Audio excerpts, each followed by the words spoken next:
Good morning, students.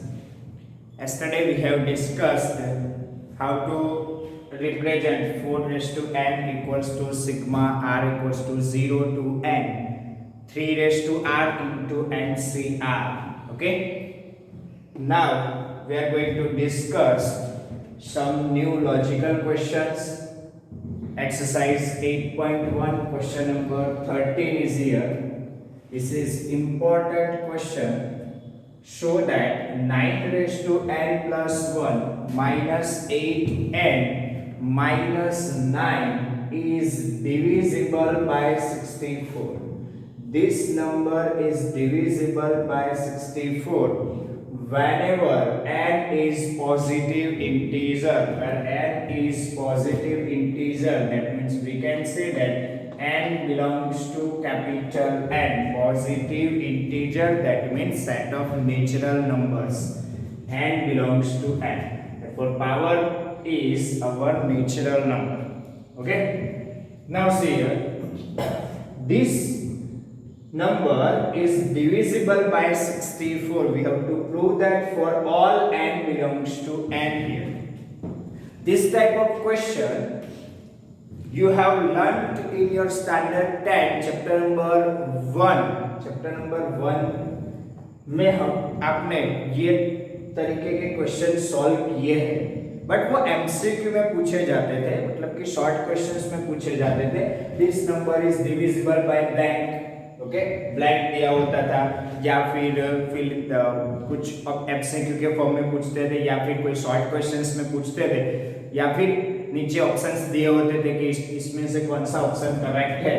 तो हम क्या करते थे उसके लिए, n की different value from belongs to n means 1 2 3 4 लेके चेक करते थे कि ये नंबर का जो भी आंसर आएगा वो नीचे दिए गए किस नंबर से डिविजिबल है वो हम आंसर में लिखते हैं. पूरा इसका सॉल्यूशन हमने फर्स्ट चैप्टर में प्रूव दैट के सम आई थिंक किए हो ना किए हो पता नहीं, बट ये क्वेश्चन आपको कहीं ना कहीं कोई भी रेफरेंस बुक में, स्टैंडर्ड 10 की रेफरेंस बुक में भी मिल जाएगा.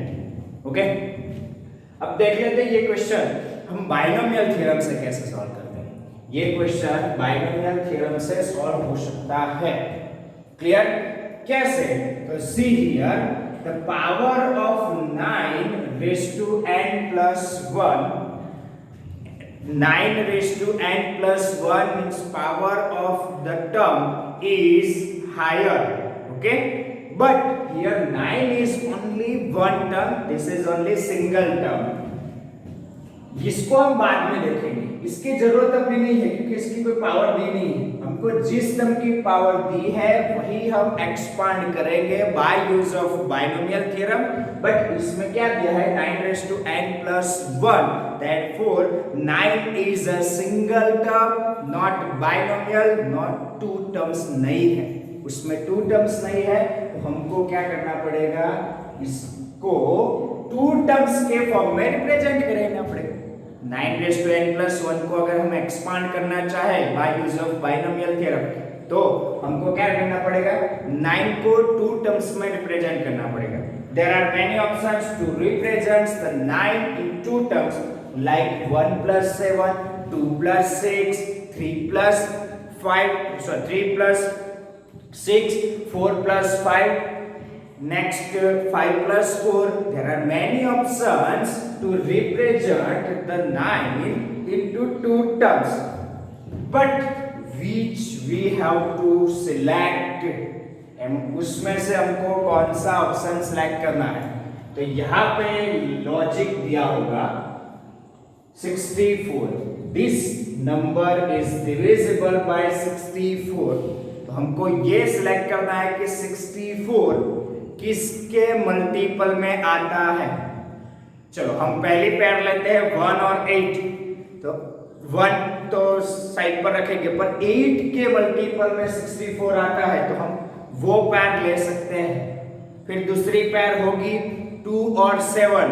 2 और 7 की पैर में 2 के मल्टीपल में आएगा, पर 2 की 6 पावर तक जाएंगे तब आएगा, जल्दी से नहीं आएगा. ओके, और 7 के तो मल्टीपल में है ही नहीं. फिर तीसरा ऑप्शन है 3 और 6, दोनों में से एक में भी 64 नहीं आएगा, मल्टीपल नहीं है। नेक्स्ट ऑप्शन है 4 और 5, 4 और 5 दोनों में से 4 में आएगा 64 भी, और उसकी पावर भी हायर मतलब 4⁻³ तक जाना पड़ेगा तब आएगा। तो हमने जितने भी ऑप्शंस देखे उसमें से 3 ऑप्शंस में 64 मल्टीपल में आता है, 1 8 2 7 एंड 4 5 में आता है। ओके, ये पेयर पॉसिबल्स है, बट उसमें से भी जल्दी से किस में आता है। और दूसरी चीज दूसरा नंबर 1 हो तो बहुत ही बेहतर है।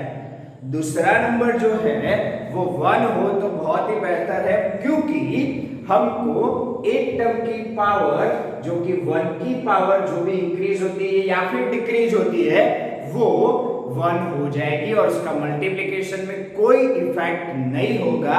उसकी कैलकुलेशन में बहुत ही इजी तरीके से कैलकुलेशंस हो सकती है। तो हम कौन से पेयर सेलेक्ट करेंगे, 1 8 वाली, जिसमें 8 का मल्टीपल 64 है, ओके, एंड 1 है उसमें, तो हम उसका कैलकुलेशंस भी इजी तरीके से कर सकते हैं। ये लॉजिक हुआ हमारा, क्लियर। तो ऐसे क्वेश्चन कई बार ट्विस्ट करके नए बना के पूछते हैं, हमको ये लॉजिक याद रखना है। ये लॉजिक से हम क्वेश्चन सॉल्व कर सकते हैं बहुत ही इजी तरीके से। अब देख लेते हैं 9n+1, here 9n+1 is given, और हमको इसको एक्सपांड करना है by use of binomial theorem. तो इसको दो टर्म्स में डिवाइड कर देते हैं, 1+8n+1।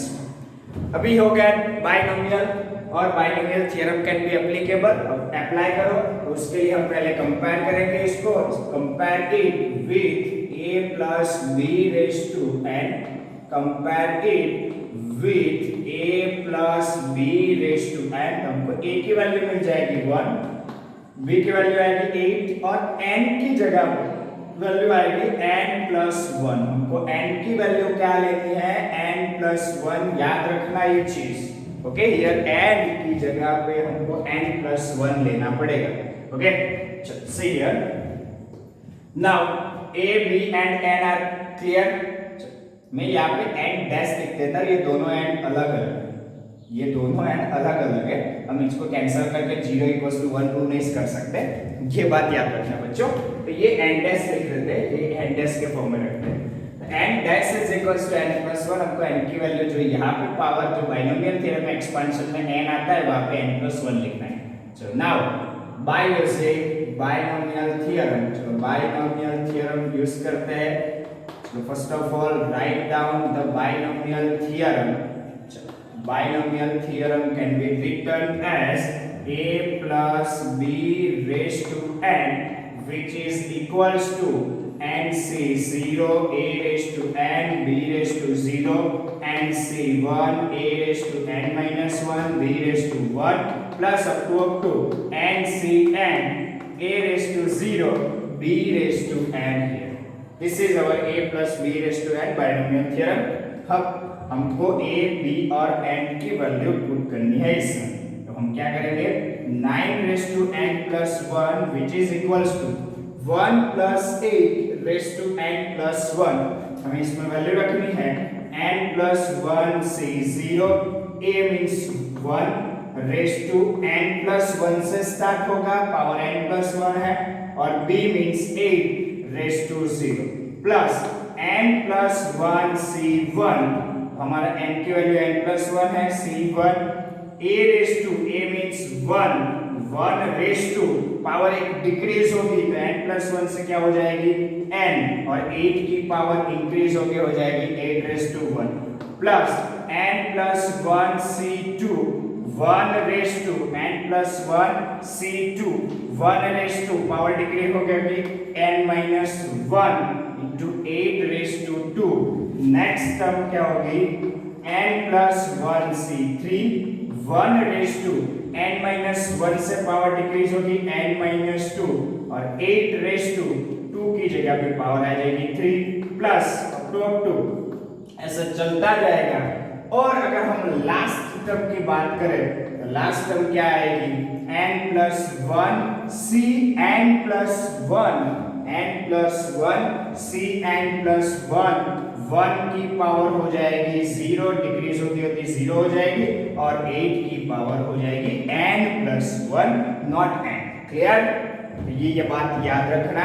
और total number of terms in this expansion are n plus 1 means n plus 2 terms are here. Okay, now simplify this. Here 1 raised to anything will be 1 और उसका मल्टीप्लिकेशन में कोई इफेक्ट नहीं होगा। ये भी 1, ये भी 1 हो जाएगा, ये भी 1 हो जाएगा, ये भी 1 हो जाएगा। मतलब कि 1 की पावर जो भी है उसका मल्टीप्लिकेशन में कोई इफेक्ट नहीं होने वाला है। देयरफॉर हम राइट डाउन कर सकते हैं 9 raise to n plus 1 which is equals to n plus 1 c0, वो हो जाएगा 1, n c0 1 होता है, 10 plus 1 c0 भी 1 ही होगा, 1, और ये भी 1, तो हम लास्ट मल्टीप्लिकेशन लिख देते हैं, इसका 1 हो जाएगा, प्लस देख लो n plus 1 से 1, अगर आप फॉर्मूला से वैल्यू निकालोगे तो भी n plus 1 ही आएगी, ये हो जाएगा 1, ये हो जाएगा 8, तो 8 into n plus 1, 8 into n plus 1। Clear? ये दूसरे स्टेप का कैलकुलेशन हो गया। अब तीसरे स्टेप में चले जाते हैं। तो तीसरे स्टेप में n plus 1 c2 है, उसकी वैल्यू हम डायरेक्टली नहीं लिख सकते, उसका कैलकुलेशन पूरा फॉर्मूला से करना पड़ता है। हम उसको ऐसे ही रहने देते, वो कोएफिशिएंट है और उसकी वैल्यू जो भी आएगी वो पॉजिटिव निकल के आएगी, इतना तो पता है क्योंकि n पॉजिटिव है हमारा, जो भी n होगा वो पॉजिटिव होगा, पॉजिटिव n plus 1 c2 की वैल्यू पॉजिटिव ही आती है, तो हमको ये टर्म पॉजिटिव है इतना पता है, उसको इतना ही रहने दो। चलो ये हो जाएगा 1, ये हो जाएगा 8 स्क्वायर 64, 8 स्क्वायर 64, तो हम इसको लिख सकते हैं 64 into n plus 1 c2, इसको हम लिख सकते हैं 64 into n plus 1 c2। Next term पे चले जाते हैं n plus 1 c3, उसका कोई कैलकुलेशन नहीं करते, हम उसको ऐसे ही रहने देते, इसका हो जाएगा 1, ये हो जाएगा 8 raised to 3, 8 raised to 3 हमको मालूम हो तो ठीक है, नहीं मालूम हो तो ऐसे ही रहने दो, कोई जरूरत नहीं है उसको सॉल्व करने की। हम 8 raised to 3 को थोड़े और तरीके से भी लिख सकते हैं, 8 raised to 2 into 8, that means 64 into 8, तो हम इसको ऐसे लिखेंगे 64 into 8, 64 into 8 एंड जो कोएफिशिएंट है n plus 1 c3 वो ऐसा ही रहेगा, n plus 1 c3, इसको मैं ऐसे ही रहने देते हैं। ओके, तो ऐसे चलता जाएगा। नेक्स्ट टर्म क्या हो सकती है हमने यहाँ नहीं दिखाई है, पर यहाँ लिखनी हो तो हम क्या लिख सकते हैं, तो हमको पता है कि 64 तो आएगा ही, फिर उसके पास में 8 की पावर जो यहाँ पे 1 थी तो हो जाएगी 2, 1 की पावर तो कैलकुलेशन में लेने की जरूरत ही नहीं है, और n plus 1 c3 जो कोएफिशिएंट था वो n plus 1 c4 हो जाएगा, अगला कोएफिशिएंट ऐसा ही। नेक्स्ट अगर टर्म लिखनी हो तो हम क्या लिख सकते हैं, 64 into 8 cube n plus 1 c5 लिख सकते हैं। नेक्स्ट टर्म लिखनी हो तो 64 into 8 raised to 4 n plus 1 c6 लिख सकते हैं, तो ऐसे चलता जाएगा। और हम लास्ट टर्म में लिख देते हैं n plus 1 c n plus 1 value हो जाएगी 1, ये भी हो जाएगा 1, और लास्ट टर्म को लिख देते हैं 8 raised to n plus 1 as it is, और 8 raised to n plus 1 को हम लिख सकते हैं 8 raised to 2 into 8 raised to n minus 1, यहाँ से 8 raised to 2 हमने आगे ले लिया तो ये हो जाएगा 8 raised to 2 means 64 into 8 raised to power n plus 1 थी, उसमें से 2 कम हो जाएगी क्योंकि 2 हमने यहाँ पे अलग से मल्टीप्लिकेशन में दिखा दिया 8 raised to 2, तो यहाँ हो जाएगा 8 raised to n minus 1। हो गया बच्चों? अब देखो ये थोड़ा कैलकुलेशन कर लेते हैं, 8 को यहाँ अंदर मल्टीप्लाई कर लेते हैं, और जो पीछे वाली सब टर्म्स है उसमें मैंने 64 हर जगह पे लिखा है क्योंकि हमको वो प्रूव करना है कि ये जो भी नंबर है वो डिविजिबल बाय 64 है, तो हम 64 को कॉमन ले सकते हैं। इन जितनी भी पीछे वाली टर्म्स है थर्ड स्टेप से उसमें से हम क्या कॉमन लेंगे 64, उसमें से 64 कॉमन आ रहा है, हर एक टर्म से आएगा तो हम उसमें से 64 कॉमन ले रहे हैं यहाँ पे, तो take common 64 from all the terms, therefore we are getting 9 raised to n plus 1 which is equals to 1 plus this will becomes 8n plus 8 plus 64 common from rest of terms, therefore we are getting 64 and remaining terms are in curly bracket, so 64 common, therefore remaining terms n plus 1 c2 plus 64 common, remaining terms 8 n plus 1 c3 plus 64 common, remaining term 8 square n plus 1 c4, next term लिखनी हो अगर तो लिख सकते हैं 8 cube n plus 1 c5, ये logic से ये अपना 8 raised to 1 8 raised to 2 तो 8 raised to 3 आएगा, n plus 1 c3 है 4 है तो यहाँ पे 5 है, प्लस ऐसे चलता जाएगा 64 लास्ट टर्म से अगर हम कॉमन ले तो लास्ट टर्म में बचेगा 8 raised to n minus 1, तो ये हो गया हमारी लास्ट। ओके क्लियर इतना?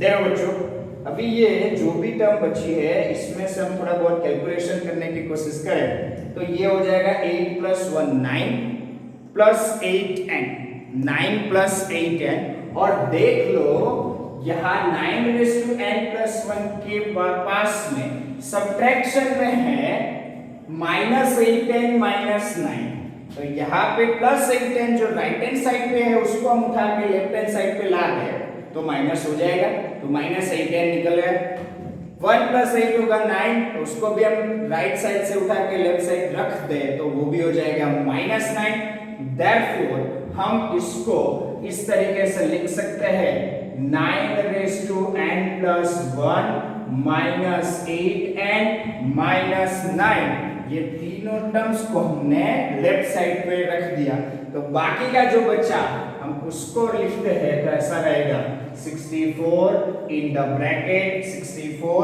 the bracket n plus 1 c2 plus 8 into n plus 1 c3 plus 8 square into n plus 1 c4, ऐसे चलता जाएगा और लास्ट टर्म होगी 8 raised to n minus 1। Clear? इतने तक क्लियर है भाई आपका? चलो अभी देख लो, अगर हम ये जो भी नंबर है इसके एक्सपेंशन करें तो ये पॉजिटिव नंबर है, ये भी पॉजिटिव है, ये भी पॉजिटिव है, जितने भी नंबर्स होंगे कैलकुलेशन में सभी पॉजिटिव ही होंगे और उसका एडिशन भी पॉजिटिव ही निकल के आएगा, तो हम इसको मान लेते हैं कि सपोज ये नंबर है वो लैम्डा के इक्वल्स टू है, ये जो नंबर निकल के आएगा उसको हम एज्यूम कर लेते हैं ये लैम्डा है, जो भी नंबर है वो लैम्डा है, और ये जो लैम्डा है उसको हम लिख देते हैं कि where lambda equals to what is the lambda n plus 1 c2 plus 8n plus 1 c3 plus 8 square n plus 1 c4 plus up to 8 raised to n minus 1, ये जो वैल्यू हमने ली वो लैम्डा की वैल्यू ली है। क्लियर? अब देखो बच्चों, कोई भी नंबर हो और उसको हम ऐसे लिखे, सपोज कोई नंबर है 82 है तो हम उसको ऐसे लिख सकते हैं 2 into 41, that means 82 is divisible by 2 as well as it is divisible by 41 because हमको उसके फैक्टर्स में रिप्रेजेंट किया। अगर कोई नंबर है, अगर हम मान लो कि नंबर लेते हैं 80 तो हम उसको लिख सकते हैं 16 into 5, 16 5 80, तो वो नंबर जो 80 है वो 16 से भी डिविजिबल है और 5 से भी डिविजिबल है। ओके, तो अगर हम ऐसे लिखें तो ये जो नंबर है 9 raised to n plus 1 -8n -9, उसको हम लिख सकते हैं 64 into some positive integer where lambda belongs to n, where lambda belongs to positive integer, that means natural numbers, lambda belongs to n, तो हम उसको बोल सकते हैं कि ये जो भी नंबर है 64 into something is divisible by 64। अगर कोई भी नंबर है उसको हम 64 into something लिख सकते हैं, वो भी पॉजिटिव है जो लैम्डा दिया हुआ है, तो हम उसको बोल सकते हैं कि वो 64 का मल्टीपल है और वो नंबर 64 से डिविजिबल होगा ही होगा। तो यहाँ पे 9n+1 -8n - 9 is divisible by 64। Clear? is divisible by 64। तो हम यहाँ पे लिख सकते हैं 9n+1 -8n - 9 is divisible by 64। Clear? divisible by 64। तो इस तरीके से हम ये क्वेश्चन को प्रूव करेंगे। ये क्वेश्चन बहुत ही अच्छा है, लॉजिकल है और समझने में भी बहुत ही बढ़िया है। क्लियर? कैलकुलेशन में बहुत कुछ रखा नहीं है पर लॉजिक अच्छा है। क्लियर? तो बच्चों एक बार इस क्वेश्चन को राइट डाउन कर दो, फिर अगले क्वेश्चन पे चलते हैं।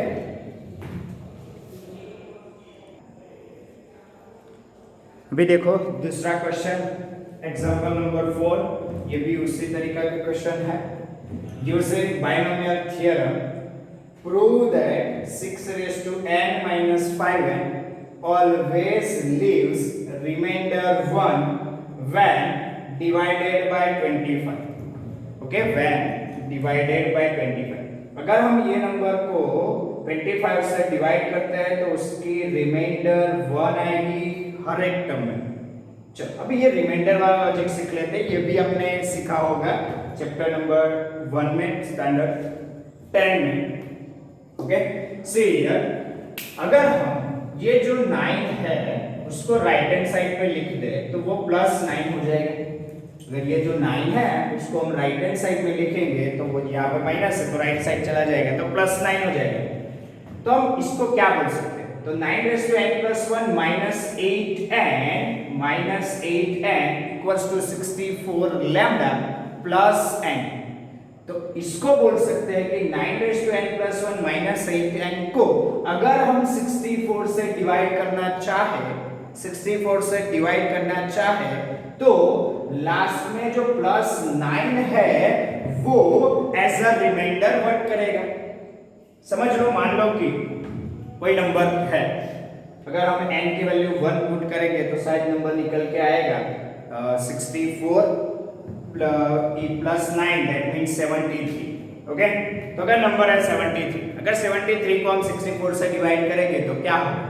तो रिमाइंडर आएगी ऑलवेज 9। वो हम कैलसी से या फिर वो मैथमेटिकल कैलकुलेशंस कर सकते हैं, पर इसको समझने के लिए लॉजिक क्या है? तो हम 73 को ऐसे लिख सकते हैं 73 equals to 64 into 1 plus 9। 64 into 1 plus 9, जो यहाँ पे +9 लिखा है वो हमारी रिमाइंडर होगी। पर जो भी रिमाइंडर होती है वो उसके लिए हमको पता है कि जो नंबर से डिवाइड करते हैं 64 से अगर डिवाइड करते हैं तो उसकी रिमाइंडर 64 से कम ही आएगी, ये बात पता है। अगर हम कोई नंबर कहे सपोज 11 है, उसको हम 2 से डिवाइड करते हैं तो उसकी रिमाइंडर 1 आएगी। कैसे? तो 2 into 5 + 1। 11 को हम ऐसे लिख सकते हैं 2 into 5 + 1, जो +1 लिखा होता है वो हमारी रिमाइंडर होती है। तो इस टर्म में क्या होगा? तो using binomial theorem prove that 6n - 5n always leaves remainder 1 when divided by 25। अगर हम ये नंबर को 25 से डिवाइड करेंगे तो इसको क्या प्रूव करेंगे? 6n - 5n which is equals to 25 into something lambda, 25 into some positive integer lambda +1। जो ये +1 है उसका हम मतलब क्या निकालेंगे? ये +1 एज अ रिमाइंडर वर्क करता है, तो ये +1 को हम रिमाइंडर कंसीडर करेंगे। तो हमको इसमें क्या प्रूव करना है वो पता चल गया। 6n - 5n equals to 25 lambda +1 लेके आना है हमको। इसमें क्या लेके आना है? 25 लैम्डा +1 पता चल गया। हम इसको ऐसे प्रूव करेंगे। अभी हम देख लेते हैं किसकी पावर दी हुई है। तो यहाँ पे 6 की पावर दी हुई है, तो 6 रेज टू n को हम बाइनोमियल सेट से थ्योरम से एक्सपेंशन करने की ट्राई करेंगे, पर 6 raise to n is a single term, तो उसको हम दो टर्म्स में बांट देंगे। तो दो टर्म्स कौन सी लेनी है? तो हमारे पास ऑप्शन है 1 5 2 4 3 3, तीन ऑप्शंस है। उसमें से कौन से ऑप्शन में 25 मल्टीपल में आता है वो देख लो पहले। तो 1 5 में आता है, 2 4 में नहीं आएगा, 3 3 में भी नहीं आएगा। और दूसरी चीज 1 आता है उसके कैलकुलेशन में, तो उसका कैलकुलेशन 1 की पावर जो भी आएगी वो मल्टीप्लिकेशन की कोई इफेक्ट नहीं करेगी, हम उसकी पावर एक से एक टर्म की पावर डायरेक्ट निगलेक्ट कर सकते हैं, ऐसा हो जाएगा। तो हम इसको 6 रेज टू n को हम ऐसे लिखेंगे, तो here 6 raise to n can be written as, here 6 raised to n can be written as 1 plus 5 raised to n. Okay, ये हो गया दो टर्म्स में। अब इसको कंपेयर करते हैं, compare it with a plus b raised to n। तो हमको a की वैल्यू मिल जाएगी 1, b की वैल्यू मिल जाएगी 5 और n is equals to n। अब बाइनोमियल थ्योरम से हम इसको सॉल्व करने की ट्राई करेंगे। तो by using binomial theorem, first of all write down the binomial theorem. Therefore we can write a plus b raised to n equals to nc0 a raised to n b raised to 0 plus nc1 a raised to n minus 1 b raised to 1 plus up to ncn a raised to 0 b raised to n. This is your binomial theorem. अब इस binomial theorem में हम a, b और n की value रखते हैं, तो हमको क्या मिल जाएगा? 6 raise to n equals to 6 raise to n equals to हमें मिलेगा 1, a की वैल्यू 1 है, b की वैल्यू 5 है और n की वैल्यू n है, तो ये मिल जाएगा nc0 1 raise to n and 5 raise to 0 plus nc1 1 raised to n minus 1 5 raised to 1 plus nc2 1 raised to n minus 2 5 raised to 2 plus nc3 1 raised to n minus 3 5 raised to 3 plus ऐसे चलता जाएगा और last तक निकल जाएगी ncn 1 raised to power 0 हो जाएगी, 5 की पावर n हो जाएगी। क्लियर? तो ऐसे हम लिख सकते हैं। अभी 1 की जो पावर है उसका कैलकुलेशन में कोई इफेक्ट नहीं होगा, वो 1 ही हो जाएगा। देयरफॉर हम इसको लिख सकते हैं 6 raise to n which is equals to nc0 1, ये भी हो जाएगा 1 raise to n 1 and 5 raise to 0 भी 1 हो जाएगा, इसका मल्टीप्लिकेशन 1 प्लस nc1 हो जाएगा n into 1 into 5 raise to 1 5, that means हम उसको लिख सकते हैं 5n। नेक्स्ट हो जाएगा nc2 को हम एक्सपांड नहीं करेंगे, ये हो जाएगा 1 और 5 रेज टू 2 को हम लिख सकते हैं 25 into nc2। नेक्स्ट टर्म में लिख देते हैं nc3 को ऐसे ही रहने देते हैं, ये हो गया 1 5 रेज टू 3 को हम लिख सकते हैं 25 into 5 5 raised to 3 means 5 raised to 2 into 5, तो 25 into 5 that means हम इसको लिखेंगे 25 into 5 nc3। क्लियर बच्चों? समझ में आ गया? अगर हमको नेक्स्ट टर्म लिखनी है तो हम लिख सकते हैं 25 into 5 square nc4। अगर नेक्स्ट टर्म लिखनी है तो 25 into 5 क्यूब nc5 लिखेंगे। क्लियर? प्लस ऐसे ही चलता जाएगा और ये हो जाएगा ncn1, ncn की वैल्यू 1 होती है, हमको डायरेक्टली पता है 1 रेज टू 0 भी 1 और 5 रेज टू n, जो 5 रेज टू n इसको हम लिखेंगे 25 into 5 raise to n minus. Sir ये 5 रेज टू n माइनस 2 क्यों हो गया? देख लो 5 रेज टू n में से हम उसको दो पार्ट में डिवाइड करें 5 रेज टू 2, तो 5 रेज टू क्या आएगा? n माइनस 2 ही आएगा। 5 raise to 2 plus n minus 2 तो हो गया 5 रेज टू n। ओके, तो ये यहाँ से दो पावर निकाल के यहाँ पे रख देते हैं, तो 5 रेज टू 2 अलग से लिख देते हैं, उसको हम 25 लिख देते हैं डायरेक्टली। अब देख लो बच्चों, हमको 5 रेज टू n यहाँ पे लेफ्ट साइड पे चाहिए, तो हम उसको उठा के लेफ्ट साइड पे रख देते हैं, तो हमको क्या मिलेगा 6 रेज टू n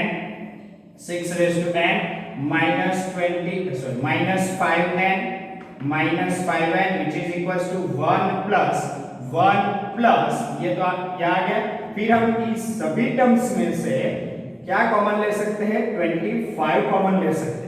तो जो भी बचा उसको हम लिख देते हैं NC2 प्लस ये हो जाएगा 5 NC3 प्लस नेक्स्ट टर्म में रह जाएगा 5 square NC4 plus up to last में से 25 कॉमन आ जाएगा तो रहेगा 5n-2। ये हो गया हमारा 25 कॉमन। ओके, अगर हम इस टर्म को लैम्डा लिख दें तो हो जाएगा 6n-5n which is equals to 25 into lambda plus 1 where lambda equals to where ये मैंने कर्ली ब्रैकेट करके लिखा है और यहाँ पे थोड़ा पोर्शन छोड़ा हुआ है तो आप ऐसे लिख सकते हो, आपके पेज में आधा पोर्शन से भी कम छोड़ देना और बाकी का जो पोर्शन है उसमें आप लिख सकते हो। तो यहाँ पे कुछ नहीं लिखना है, उसके नीचे के स्टेप में ही सब लिखना है। ये प्रेजेंटेशन की एक बढ़िया स्किल है, तो हम ऐसे प्रेजेंटेशन करेंगे तो किसी को भी यहाँ पे अलग लिखा है वो समझ में आ जाएगा और उसका कॉन्सेप्ट भी वो जल्दी से अंडरस्टैंड करके प्रेजेंटेशन बढ़िया रहेगा। ध्यान रखना बच्चों। ओके, ये हो जाएगा where lambda equals to, lambda की वैल्यू हमने क्या ले ली, NC2 plus 5 NC3 plus 5 square NC4 plus up to 5n-2। ये हमने लैम्डा की वैल्यू ले ली। अगर हम इसको समझने की कोशिश करें तो हम इसको क्या लिख सकते हैं, 6n-5n leaves remainder 1 when it is divided by 25। ये 1 रिमाइंडर ऑलवेज रखेगा ही अगर हम उसको 25 से डिवाइड करेंगे। तो हम इसको लिख देते हैं therefore 6n-5n always leaves remainder 1 when divided by 25।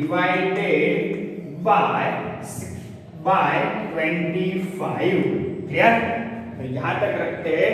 ये दोनों क्वेश्चन लॉजिकल थे और अच्छे थे, ये भी इंपॉर्टेंट क्वेश्चन है आपके एग्जाम के लिए, तो याद रखना ये दोनों क्वेश्चन बहुत ही इंपॉर्टेंट है। यहाँ पे क्वेश्चन सॉल्व करने का तो इजी है तरीका, पर जो लॉजिक था वो समझने की जरूरत है। तो हम इसमें बहुत ही अच्छे लॉजिक समझ चुके हैं, तो ऐसे टाइप के क्वेश्चन कहीं पे भी बाहर से कुछ भी क्वेश्चन पूछ ले तो आपको आ जाएंगे। क्लियर? लॉजिक समझ में आ गया बच्चों? चलो इस वीडियो को एक बार लाइक करो, कमेंट करो और आगे बढ़ो इस चैनल के सब्सक्राइब के साथ। Clear? Thank you very much.